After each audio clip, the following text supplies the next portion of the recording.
Hello and welcome to Hopeful Moments 1. Today, we'll be hearing the story of an unpleasant yet humorous experience the author had at Chick-fil-A, a place with 2 drive-thru lanes, one for regular orders and one for mobile orders. An entitled woman, EW, caused a disruption by breaking the rules, cutting into the lane, ignoring the process, and being rude to the staff. Today's story will take you through a surprising situation where EW thought she could act irrationally and walk away without consequences. But in reality, her arrogance and improper behavior led to even more serious consequences. If you find this story interesting and full of valuable lessons, don't forget to like, share, and subscribe for more insightful lessons. I vividly remember that day. It was a busy afternoon when I stopped by Chick-fil-A as usual. This location had a special drive-thru system that I found incredibly convenient. There were 2 lanes, one for regular orders, where customers had to wait in long lines, and a separate lane for mobile orders. The mobile lane felt like a secret shortcut. Just place an order through the app, scan the QR code, and you could bypass the long wait and get your food in a flash. As a busy person, the mobile lane was always my top choice. Not only did it save time, but it also gave me a sense of modern convenience. Every time I drove through this lane and saw the long lines in the regular lane, I couldn't help but feel like I was ahead of my time. But today was different. When I turned into the parking lot, things didn't seem like usual. The familiar comfort of using the mobile lane quickly vanished, and instead, a series of unexpected events unfolded before me. Enter the entitled woman, EW. From afar, I could see her speeding into the parking lot, as if she was the only important person on the road. Her shiny red car suddenly weaved through the lanes like a shark hunting for prey, and then, bam, she caught right in front of me. I had to slam on the brakes to avoid a collision. Red flag number 1 was clear. This was no ordinary customer. I sighed, trying to suppress my irritation. It's okay, I told myself. The mobile lane was still empty, and no one was ahead of me, so I thought this action, though annoying, wouldn't slow me down too much. But my eyes couldn't stop watching EW, curious about what she would do next. As she entered the mobile lane, I started to notice something was off. There was no light from a phone screen reflecting in her car, and no familiar motion of her scanning a QR code. Instead, she sat there, upright and relaxed like a queen, waving her hand to get the attention of the staff. The atmosphere in the parking lot seemed to freeze for a moment. A few people in the regular lane also glanced over at EW, as if they too sensed that things were about to get complicated. And just as I expected, this was only the beginning. I pulled in behind her, trying to be patient, but immediately realized something wasn't right. Unlike anyone else who had used the mobile lane, she wasn't holding a phone to scan the QR code. Instead, she sat straight, hands lazily placed on the steering wheel, her eyes darting around as if searching for someone to serve her. And then, she began waving her hand. A casual gesture, but one filled with demand, like a lady ordering her servants at a party. I sighed again. Breaking news: no one was supervising the mobile lane. This was a self-serve system where you needed to scan the QR code to get the order processed. But it seemed she didn't know, or didn't care. So, instead of following the procedure or asking for help, she started honking the horn. At first, the honk was brief, almost like a polite signal. But just seconds later, she increased the intensity, laying on the horn repeatedly, long and loud, as if demanding the entire parking lot's attention. The atmosphere grew tense. I saw a few people in the regular lane glance up, their faces full of confusion and frustration. A nearby employee, who had been delivering food to other customers, also stopped and looked over at her, bewildered. Finally, a young employee, who seemed to be working nearby, reluctantly walked over. I could see the fatigue on his face. He certainly didn't expect his job today to involve dealing with a customer like this. Before the employee even got close to her car, she began yelling her order out loud. Her voice was so loud it drowned out everything else in the area. She didn't wait for him to ask or greet her, she simply treated his presence as though it was a given. I want a spicy chicken sandwich, 2 large fries, 3 sodas, and, oh, "Don't forget 5 grilled chicken nuggets," she kept listing, not pausing for breath. And that wasn't all. She kept going, like she was preparing a feast for an army, stressing every word as if she feared anyone might misunderstand her. The employee, a young man with a freshly pressed uniform, stood a few steps away, looking confused. He tried to maintain a professional smile, but his eyes clearly showed surprise and exhaustion. It was obvious he had never encountered anyone like this before. The mood in the parking lot shifted. People in the regular lane stopped looking at their phones and turned to watch the situation. Some exchanged glances, as if wondering, what is she thinking? EW's shouting order turned the usually quiet space into a chaotic stage with her as the dramatic lead.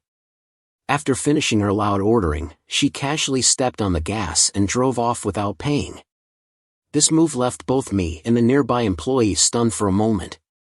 Without hesitation or any sense of wrongdoing, she sped past the payment area, leaving a tense gap behind her. The young employee, still holding a tray of food, hurriedly set it down and ran after her, his feet pounding in his polished black shoes. "Excuse me, ma'am. You forgot to pay," he called out, his voice a mix of worry and embarrassment, as if not wanting to bother anyone. Customers in the regular lane stopped to look at him, their faces full of confusion and disbelief. I was still sitting in my car, stuck right behind her, and it felt like time had slowed down. What annoyed me the most was that while I had followed the entire process correctly, ordering via the app, scanning the QR code, and being ready to pick up my food, I had to endure this unreasonable delay. A little while later, she reached the pickup window, where I was waiting. She seemed completely unconcerned about the fact that she had just annoyed everyone around her, continuing to sit there as if the whole system existed solely to serve her. I could see the weary look on the staff at the window, but they were still trying to maintain their professional smiles. The atmosphere around the parking lot was becoming increasingly stifling. I could feel the sympathetic gazes of the other drivers who were delayed because of EW. Everyone just wanted her to grab her food and leave so that things could return to normal. At the pickup window, the staff politely asked her to move to one of the waiting spots, designed to reduce congestion and ensure that other customers could be served faster. However, she immediately frowned, clearly displeased. "No, I'll always have to wait longer if I move," she responded, her voice firm and challenging. Her voice was loud enough for the drivers behind to hear. Her posture not only displayed frustration but also subtly indicated that she saw herself as more important than the other customers. She crossed her arms, leaned back in the driver's seat, as if saying she wasn't going to budge an inch. The staff, a young man with a patient smile, tried to explain that moving to a waiting spot wouldn't delay her order. "Ma'am, your food will still be prepared as quickly as possible, but we need to free up the lane so we can serve other customers," he said in a professional but slightly tired tone, clearly used to dealing with situations like this. However, she wouldn't relent. "If you people worked more efficiently, I wouldn't have to wait this long," she retorted, her voice sharp and critical. At this point, the drivers behind began lightly honking to express their displeasure, and the tension in the lane was growing. The staff went inside to discuss the situation with his colleagues, probably looking for a way to resolve the issue diplomatically. Meanwhile, she remained parked, with no sign of regret or willingness to move. The other customers in the lane were watching her, some sighing, others shaking their heads in disbelief. The staff, still maintaining an admirable level of patience, gently explained again that moving to a waiting spot wouldn't delay her order.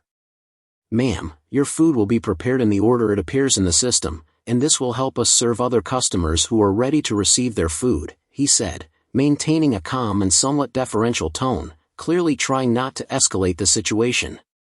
However, she completely ignored him. With a cold stare, she responded, "It's not fair if they prepare someone else's order before mine. I got here first, and everyone should prioritize my order." Her voice became shrill and scolding, as if she was teaching a lesson that everyone should already know. The staff, trying to stay calm, explained further about how the stations worked. "Ma'am, each station handles a different part of the order, so the preparation doesn't depend on the order customers arrive. This helps us ensure efficiency and speed. He said this while smiling politely, though the weariness was evident on his face. She immediately cut him off, waving her hand forcefully to emphasize her point. Everything should focus on the order of the person who arrived first. I don't understand why you can't do that. I know you're just doing a minimum wage job, but this is really not that hard to understand. Her words hit the air like a punch, filled with arrogance and disrespect. The drivers behind started shaking their heads, some whispering among themselves, clearly annoyed by her behavior.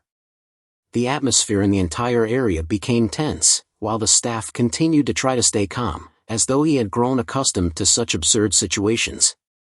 After what seemed like an eternity, when everyone in the lane could feel the rising tension, the manager finally appeared at the pickup window. He was a middle-aged man, his face still calm, though it was clear his patience was wearing thin. He approached with a polite smile, but couldn't hide the weariness from this tense confrontation. Ma'am, I'm very sorry for the inconvenience, but I ask that you please move to one of the waiting spots, he said gently, but with determination in his voice. We will bring your food to you as soon as it's ready. In fact, I will personally bring it to you.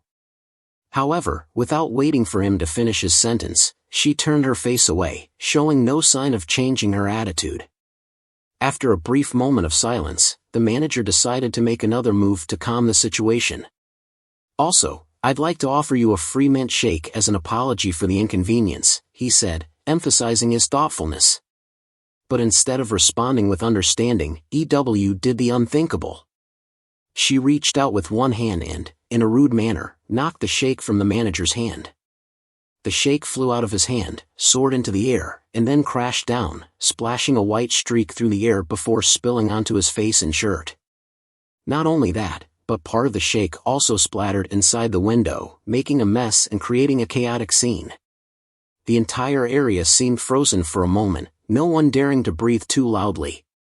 Right after the chaos, she didn't stop there. She remained in her car, and with an uncontrollable attitude, she began honking directly at the manager, as if commanding him to leave. The horn blared loudly, shattering the tense silence, and all eyes turned to her, showing the frustration of the other customers. The manager, drenched in the shake and bothered, still stood calmly, his hands covered in milkshake and mint, his face trying to maintain composure as EW's storm showed no signs of stopping. Finally, karma took action. A few minutes later, when the situation seemed like it couldn't get any more tense, 2 police officers appeared at the beginning of the drive-thru lane, walking down the narrow path between the cars. The surrounding cars suddenly fell silent, and the atmosphere became unusually tense. The entire area seemed to slow down as the 2 officers approached, the flashing lights from the police car illuminating the road and reflecting off the windows of other cars. They moved toward EW with determined steps, each one adding more pressure to an already complicated situation. EW saw the police and immediately put on a mocking smile, as if she had won this confrontation. Did you really call the police? She asked with contempt, her voice sharp, as if she was treating it as a joke. The self-satisfaction emanating from her made those around her feel uneasy. Curious and frustrated looks from the other drivers followed her, as if watching a tense showdown. The manager stood there, completely unfazed. He looked into her eyes, his face still calm, without any sign of worry. No, ma'am, he replied calmly, but every word he said carried weight. They were at the counter when I passed by and got splashed with the shake you knocked over. They also heard you yelling and honking continuously. He continued in a steady tone, without anger. I told them everything was fine, but they wanted to check and make sure everything was okay. The manager's calmness highlighted EW's awkwardness and thoughtlessness. While she mocked the situation, not realizing that her actions were being viewed very differently by those around her. The appearance of the police wasn't a joke but a confirmation that her actions had crossed an acceptable line. While she still tried to act uninterested, it was clear that fear was beginning to spread within her. The police had arrived, and this was no longer a joke. The gazes of the surrounding customers, who had witnessed everything, made her feel increasingly uncomfortable. But she couldn't recognize that, continuing to justify her behavior, while the police and manager kept their calm demeanor, proving that in such situations, reason and patience are the keys to resolving things. Finally, when everything seemed to have reached a boiling point, the police approached EW's car and demanded she move immediately. "If you don't drive off and speak with us," one of the officers said sternly, "we'll have to arrest you for assault and move your car ourselves." At this point, EW's eyes clearly showed embarrassment and frustration, but she still hadn't fully grasped the seriousness of the situation. After a long moment of silence, she finally drove off, but instead of following the request and stopping, she sped out of the parking lot like a gust of wind, leaving a cloud of dust behind her. The surrounding customers were stunned, many furrowing their brows, and some even chuckled at the unexpectedness of her action. The police watched as she drove off, unable to hide their amusement. One officer laughed lightly and turned to his colleague. "Maybe she doesn't realize we're not the ones who clean the parking lot." Both officers laughed, but their eyes didn't leave the car speeding out of the lot. With a calm yet surprised expression, the officer said to the manager, "Her car has a vanity plate that's easy to remember. It won't be hard to find her. When we do, we'll add the charge of obstructing justice for not following a legal order." These words slightly surprised the manager, but he couldn't help but feel relieved. He smiled faintly, knowing that although everything had been tense, at least it would end in a reasonable way. Meanwhile, the surrounding customers started murmuring and talking. Some still couldn't believe what had just happened. "The police are actually following her," one person from the neighboring car asked. "This could be a fairy tale for anyone wanting to prove that karma is real," another person replied, and everyone laughed loudly. "As for me, I went back to that restaurant today, and even though I'd witnessed so much, I couldn't help but smile when recalling that scene. I took a few pictures of the setup of the drive-thru lane and the regular lanes to explain to those who didn't understand how things worked there.